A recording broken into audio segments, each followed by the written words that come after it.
Good morning everyone, नमस्ते and welcome welcome back to my new vlog.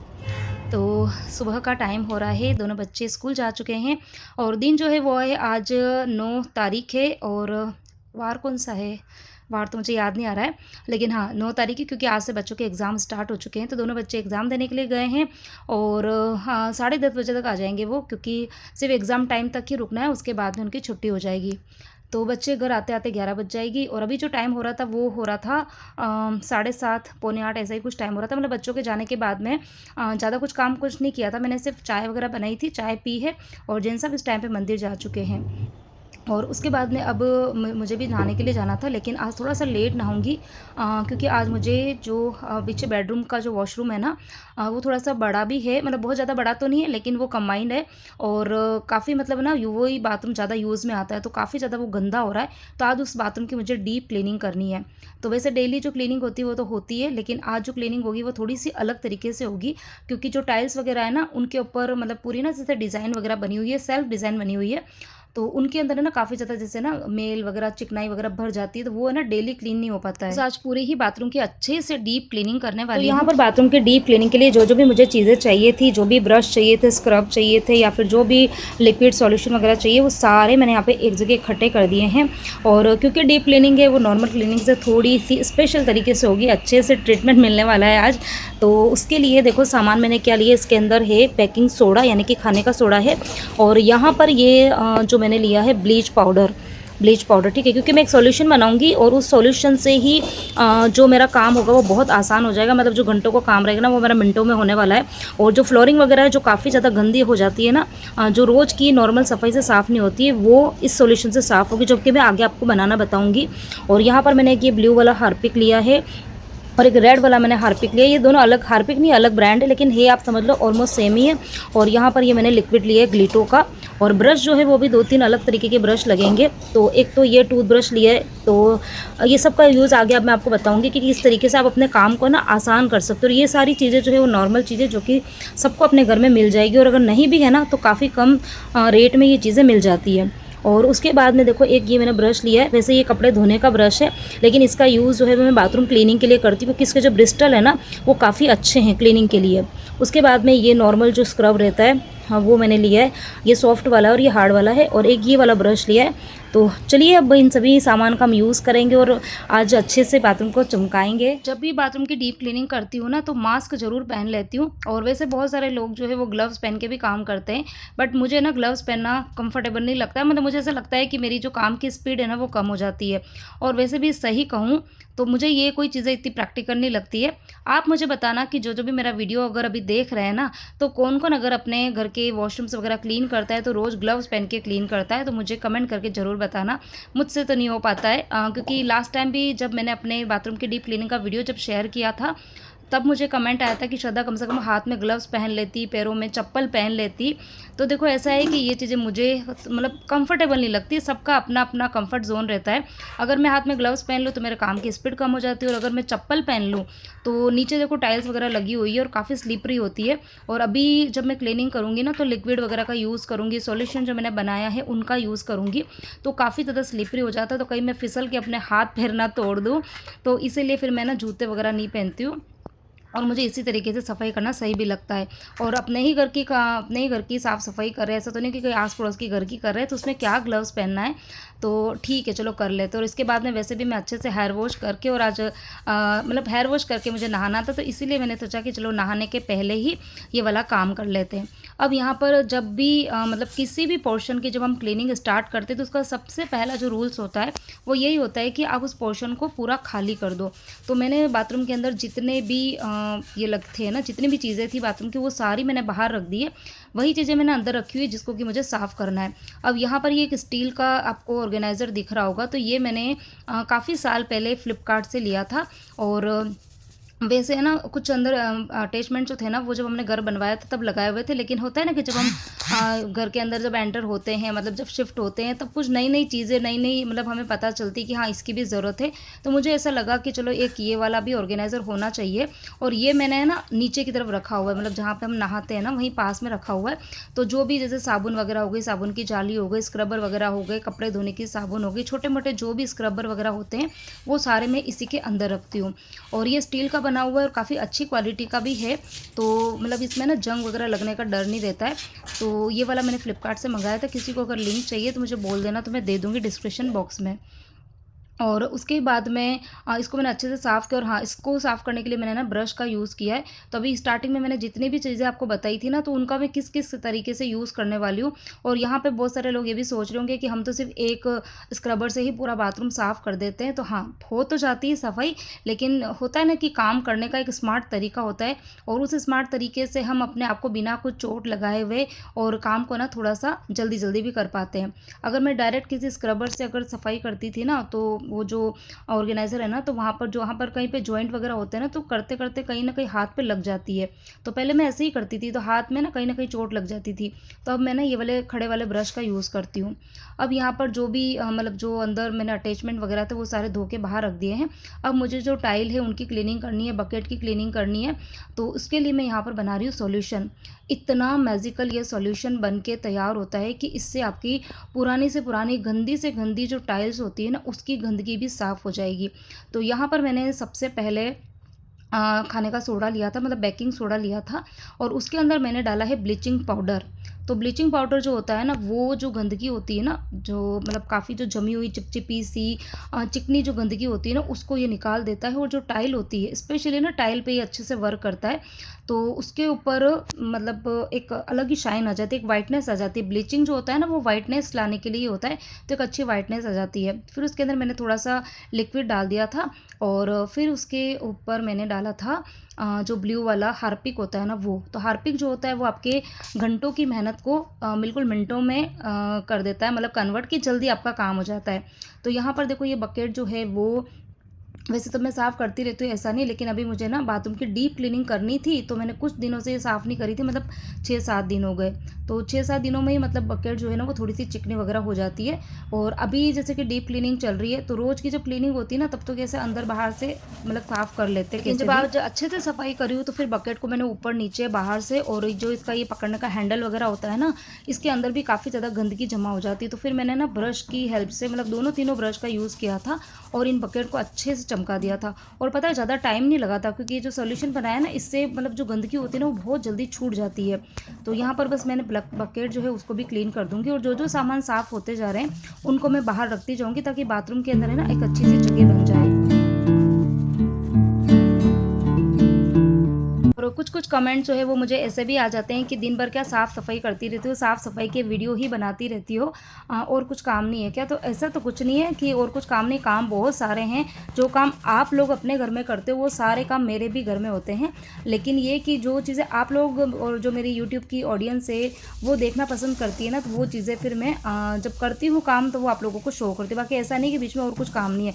अगर आज के वीडियो में मैं सिर्फ क्लीनिंग का पार्ट ऐड कर रही हूँ, तो इसका मतलब ये नहीं कि आज मैंने सिर्फ यही काम किया है। घर में खाना बनाने का काम, बर्तन साफ़ करने का काम, अभी तो मेरी मैड नहीं आ रही, तो झाड़ू पोछे का काम, कपड़ा धोना, सुखाना, मतलब ढेर सारे काम होते हैं, तो वो सब काम भी करते हैं।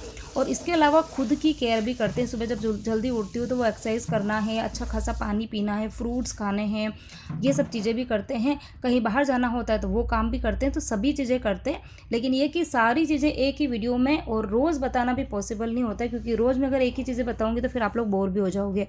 तो ऐसा कुछ नहीं, सारे काम करते हैं। लेकिन हाँ, साफ़ सफाई का थोड़ा-सा कीड़ा है मुझे, तो मुझे साफ़ अपना घर जो है वो साफ़-सुथरा अच्छा लगता है। तो इसलिए मैं थोड़ा-सा साफ़-सफाई पे ध्यान थोड़ा ज़्यादा देती हूँ। और यहाँ पर मैंने जो रेड वाला जो हार्पिक लिया था, तो वो यहाँ पर मैंने कमोड साफ़ करने के लिए लिया था। तो वैसे मैं रोज़ जो करती हूँ वो ब्लू वाला हार्पिक होता है ना, उससे करती हूँ, तो उससे भी अच्छे से साफ़-सफ़ाई हो जाती है। लेकिन रेड वाला जो होता है ना वो थोड़ा-सा स्ट्रॉन्ग होता है, तो वो मैंने कमोड के अंदर पूरे के अंदर थोड़ा-सा डाल के और ब्रश घुमा दिया था। तो अभी जैसे ना पूरी टाइल वगैरह मैं क्लीन करूँगी, फ्लोरिंग वगैरह क्लीन करूँगी ना, तो उसमें टाइम लगेगा। तो तब तक वो है ना ऐसे ही रखे रखूँगी, तो वो जल्दी से और अच्छे से साफ़ हो जाएगा। अब उसके बाद में ये जो काँच है, तो जो मेरा वॉशरूम है ना वो बहुत ज़्यादा बड़ा नहीं है, मतलब बड़ा है लेकिन इतना ज़्यादा बड़ा नहीं है। और जो ये काँच लगा है ना, इसके बिल्कुल अपोज़िट साइड में ही शावर लगा हुआ है। तो जो भी शावर से नहाता है ना, तो जो पानी होता है वो डायरेक्ट इस काँच के ऊपर आके ही गिरता है।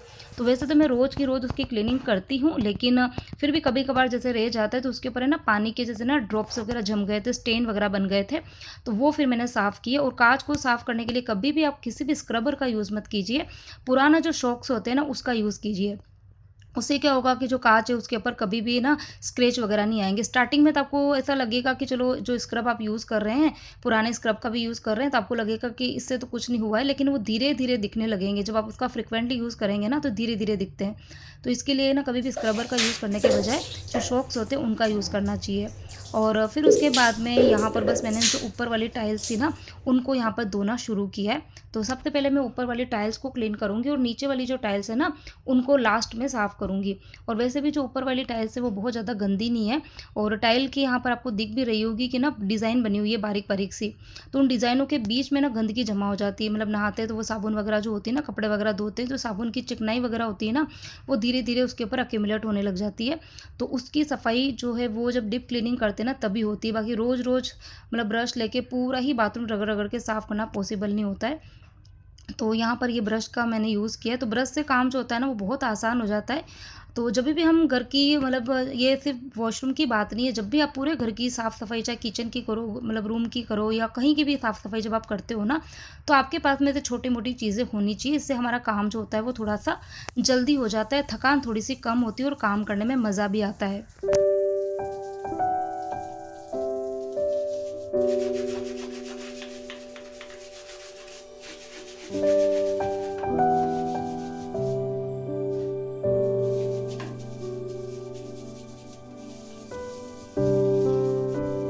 अब ये वॉशरूम का जो ये वॉश बेसिन है ना, ये काफ़ी ज़्यादा छोटा है, तो इसको अंदर से तो मैं साफ़ कर देती हूँ, लेकिन इसके आस-पास की जो जगह होती है ना, वो काफ़ी ज़्यादा छोटी है। तो जब मैं स्पंज से क्लीनिंग करती हूँ ना, तो इसके कोने-कोने तक वो स्पंज अच्छे से जाता नहीं, और इसकी वजह से जो व्हाइट वाली जो सीमेंट होती है ना, वो थोड़ी-सी जैसे ना पीली-पीली सी दिखने लग जाती है।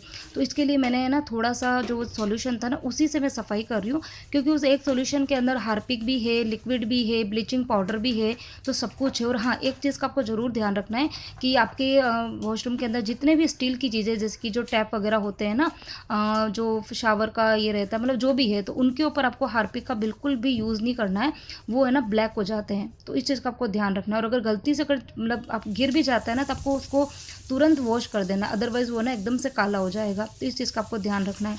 तो यहाँ पर बस मैं जैसे ही रब करती जा रही हूँ, रगड़ती जा रही हूँ, रगड़ते में तुरंत उसके ऊपर है ना पानी डाल रही हूँ, तो उससे उसको है ना काला होने का बिल्कुल भी मतलब समय नहीं मिलेगा, और तुरंत ही मैंने उसको वॉश कर दिया है। तो यहाँ पर वॉश बेसिन जो है वो साफ़ हो चुका है।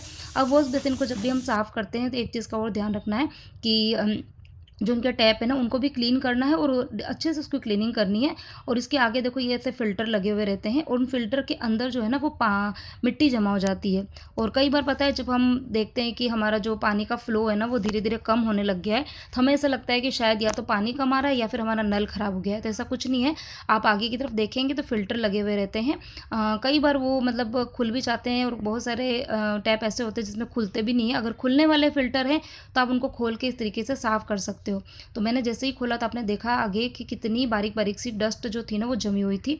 तो फिर मैंने यहाँ पर ब्रश की हेल्प से उसको अच्छे से रगड़ दिया है, और आप चाहो तो ना गर्म पानी में थोड़ा-सा जैसे ना खाने का सोडा, एकदम उबलता हुआ पानी रहता है ना, उसमें थोड़ा-सा खाने का सोडा और थोड़ा-सा मतलब नींबू के जो छिलके वगैरह डाल के, और इन फ़िल्टर को आप उसमें डाल दो। और फिर भी अगर पानी का फ़्लो तेज़ नहीं हो रहा है ना, तो आप जो सेफ्टी पिन होती है या फिर सुई होती है ना, उससे उन फ़िल्टर के अंदर जो होल होते हैं ना, वहाँ पे आप प्रिक कर सकते हो। ताकि कई बार ना जो चिकनाई होती है ना, उसकी वजह से वो ब्लॉक हो जाते हैं, तो उससे भी पानी का फ़्लो कम आता है। तो ये चीज़ें आपको ज़रूर करनी है जब भी आप आपके वॉशरूम्स की डीप क्लीनिंग करते हैं। तो यहाँ पर ये देखो पानी का फ़्लो जो है वो एकदम तेज़ हो चुका है। अब उसके बाद में जो कमोड था उसमें मैंने वो हार्पिक डाल रखा था रेड वाला, तो उसको बस थोड़ा बहुत मैंने रगड़ा और वो अच्छे से साफ़ हो चुका है। अब उसके बाद में मतलब ऊपर-ऊपर की तो सारी क्लीनिंग हो चुकी थी। अब ये कि वॉशरूम के अंदर और भी छोटी-मोटी चीज़ें रहती हैं, जैसे कि एक डस्टबिन मैं ज़रूर रखती हूँ। डस्टबिन वॉशरूम के अंदर मतलब अंदर वाले इस वॉशरूम में भी, और बाहर वाला जो कॉमन वॉशरूम है ना, वहाँ पर भी मैंने डस्टबिन रखा हुआ है। तो डस्टबिन रखने से क्या छोटे-मोटे जो भी कचरे वगैरह निकलते हैं ना, तो वो ऐसे ही बाथरूम में मतलब कोई नहीं डालेगा। अगर अंदर डस्टबिन पड़ा है तो सब लोग उसी के अंदर डालेंगे। तो इससे भी आपका जो वॉशरूम है वो थोड़ा-सा क्लीन बना रहेगा, मतलब अनऑर्गेनाइज़ नहीं दिखेगा। अब यहाँ पर फ्लोर क्लीनिंग के लिए जो मैंने सॉल्यूशन बनाया था वो ख़त्म हो गया था, क्योंकि टाइल वगैरह साफ़ करने में मतलब बहुत सारा लग गया था। अब यहाँ पर मैंने वही थोड़ा सा ब्लू वाला हार्पिक था वो डाल दिया था, ब्लीचिंग पाउडर डाला है, थोड़ा सा लिक्विड डाल दिया था, और बस उसके बाद में ब्रश से मैंने इसको रगड़ना स्टार्ट कर दिया है। वैसे भी जब ऊपर ऊपर के टाइल्स की और सारी क्लीनिंग हुई थी ना, तो जितना भी सोल्यूशन था वो सारा फ्लोर पे आके गिरा था, तो उसकी वजह से मतलब आधी तो वैसे भी गंदगी साफ़ हो गई थी। अब लास्ट में मुझे बहुत ज़्यादा मेहनत नहीं करनी पड़ी थी। तो इस तरीके से स्टेप बाय स्टेप यदि आप अपने वॉशरूम्स की क्लीनिंग करेंगे ना, तो इतना जल्दी काम हो जाता है। और जो चीज़ें मैंने मतलब आपको बनाना बताया, सोल्यूशन बताए हैं, कुछ ब्रश वगैरह जो बताए हैं, हार्पिक बताया है ब्लू वाला, रेड वाला, तो ये छोटी मोटी चीज़ें जो कि बहुत ज़्यादा महंगी नहीं आती, लेकिन ये आपके घर में होनी चाहिए। और इससे आपका काम जो होता है ना, वो थोड़ा सा आसान हो जाता है, मेहनत भी कम लगती है, और वही है कि काम करने में थोड़ा सा मज़ा भी आना चाहिए। जब तक मज़ा नहीं आएगा ना, काम जो है वो अच्छे से नहीं हो पाएंगे। तो यहाँ पर बस टाइम तो लगा था, खैर मुझे करीबन पौन घंटा लग गया था, लेकिन यहाँ पर आप बाथरूम देख सकते हो कि कितना अच्छे से चमक चुका है। मतलब जो टाइल्स है ना, वो बिल्कुल ऐसी लग रही थी जैसे बस आज ही नई नई लगाई हो।